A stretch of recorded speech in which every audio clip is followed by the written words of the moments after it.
Well, good morning, everybody. I have to try to speak up.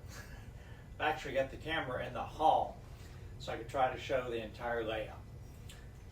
Been doing some numbers crunching. As you know, we finished the operating session last week. It took 18 videos for me to do that. So if I do one a week, which is usually what I try to do on Saturdays, it will be about till the middle of November to finish this operating session, which means that this is probably going to be the last operating session you're going to see Douglas Avenue behind me. Oak Hill, maybe not, because I'm going to tear down Douglas Avenue first. So yard is going to stay just like it is right now. Douglas Avenue is going to be replaced with Mead Paper Company. Circa 1980, still using the same equipment that I did. Operating session for this one is going to be the same. You will see that I shortened, I lengthened the B&O westbound, B&O eastbound trains, and I shortened the N&W interchange train. I reduced the capacity on the yard in GMRI by a couple cars, like 100 feet. Trying not to get the yard completely jammed full like it usually is. That'd be the only things you'll see. So I'm going to run the operating session just like we always do. When I get done switching Douglas Avenue, it's going to go. When I say it's going to go, it doesn't mean I'm tearing this whole thing out. Building's coming off, everything's coming off. The track work actually works pretty well for the paper company. I'll do a video about the operations when I come closer to that. But it had two tracks running all the way through it, and I may end up, when I do eventually take out the bridge module and Oak Hill, I may end up having two tracks go all the way through there. Again, I don't want to get into a whole lot of details about the paper company operations at this point. I may sell Oak Hill. It definitely needs to go. I can't use the track work there for the paper company. Remember, it's microengineering code 70. The rest of the layout is all Pico code 55. So I'm toying with the idea of selling it as a layout if someone wants it. It would just be from the bridge module around, not the lighting valance, not the backdrop, but all the rest of the buildings. Of course, not the rolling stock, and I'll be using all that, but everything else will go if I decide to sell it. If not, it's just the track's gonna have to be picked up.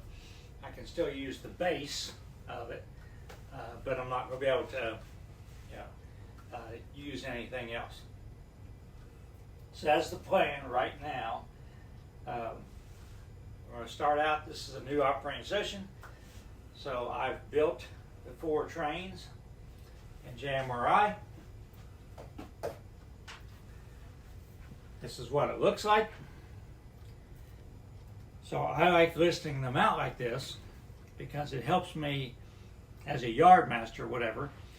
When I start building this train, if I've got a car in the yard that I'm moving anyhow to get these cars, I can look down the list and say, oh, this car goes on this train, so I can go ahead and put it on this track next to that, another car that goes on that train. So it helps me plan ahead. So I've used that list to show you, how my thinking goes. But we're going to go ahead and do yard switching to build the B&O eastbound train this morning. And next week we will run the B&O eastbound train. So if everybody enjoys it. All right, the first thing we're going to do is the easiest thing we're going to do. We're going to pull that B&O covered hopper and stage it on the passing track.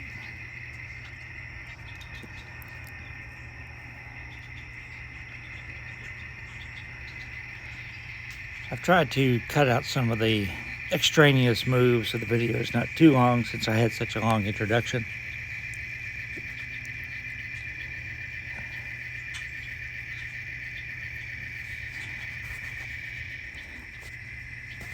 Sitting on the back porch Wednesday morning.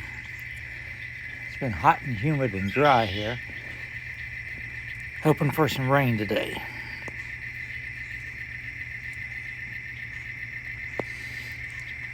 I watered the grass the backyard twice where the contractors just, beat it all up, walking around so much, building the deck and had lumber piled and everything. So it's backyard's pretty stressed.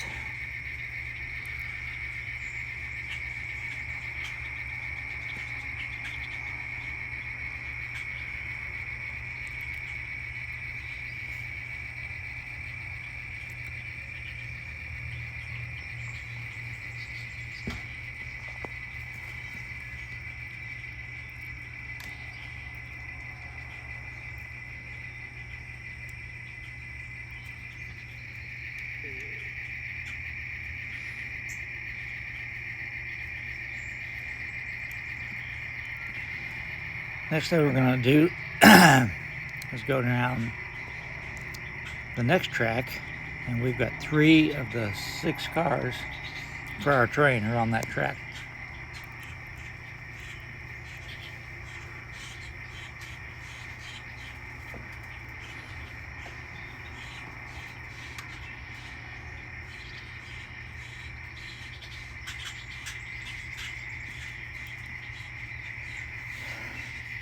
Some noisy birds this morning on the bird feeder.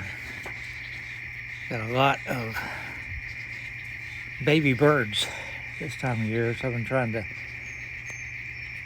keep the feeder relatively full. I know hot weather is stressful on birds too.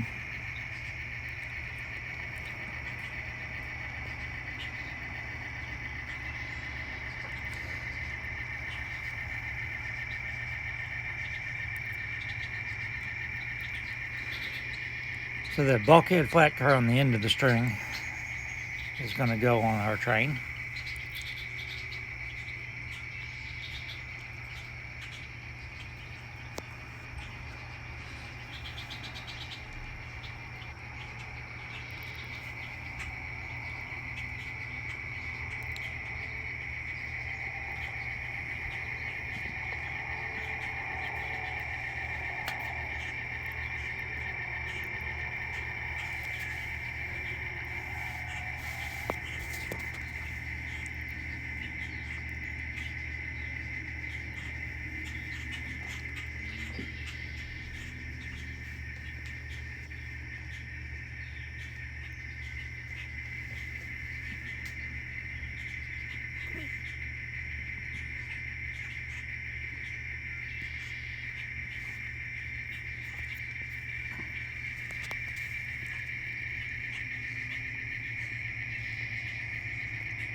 Now, if you remember me talking about in the introduction about how having the switch list helps me plan ahead. So having the list that I'm going to show you right here tells me that NW covered hopper is going to go on the same train as the 2 Cedar Heights clay covered hoppers. So why not just go ahead and put it there now? That's what I'm going to do. That is the C&O no, that's the B&O westbound train, I think. So we already have a pretty good start toward building that.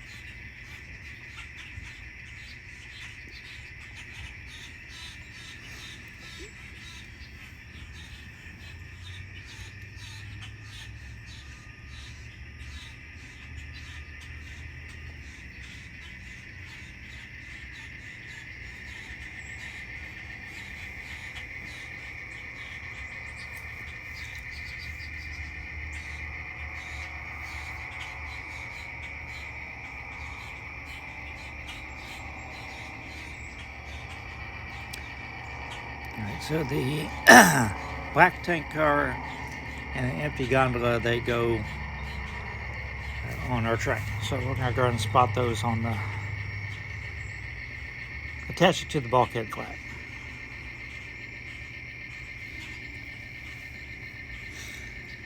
There's 6 cars on this train, so this will take care of 4 of them.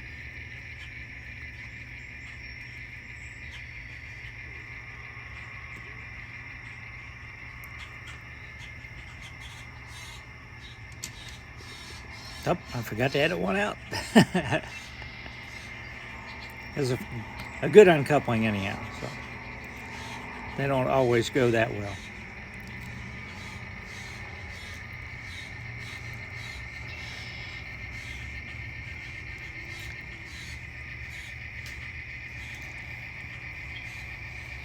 So once again, looking at my list, I know the N&W car on the end there is going to go on the same train. It's going to go on the N&W interchange train with that L&N boxcar. So I'll just put it on the same track.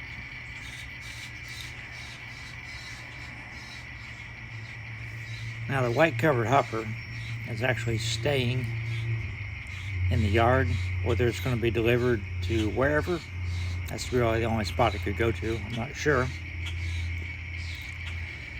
So we'll just use that as a handle, sort of, to get the last 2 cars we need.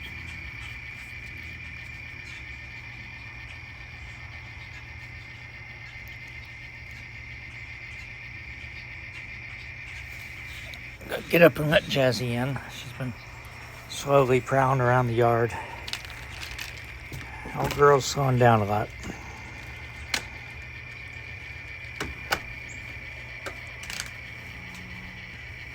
This hot weather is hard on her.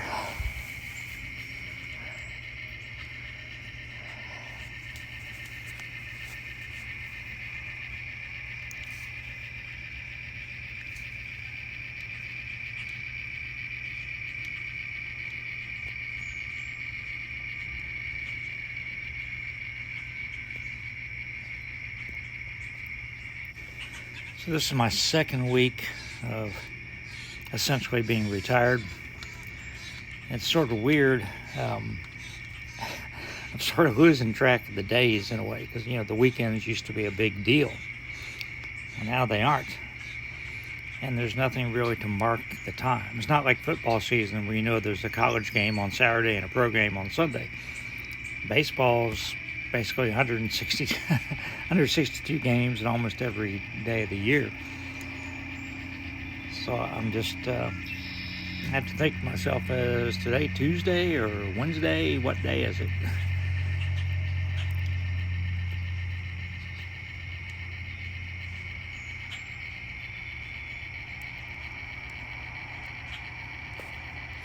Alright, so the last 2 cars in our train are going to be that white tank car and the empty British Columbia bulkhead flat.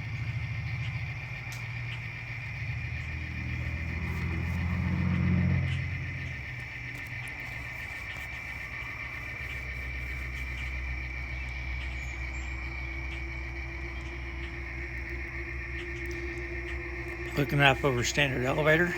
It's the Quonset hut on the right and the warehouse on the left. We'll spot these 2 cars and then we'll back away, and that'll be the end of the video.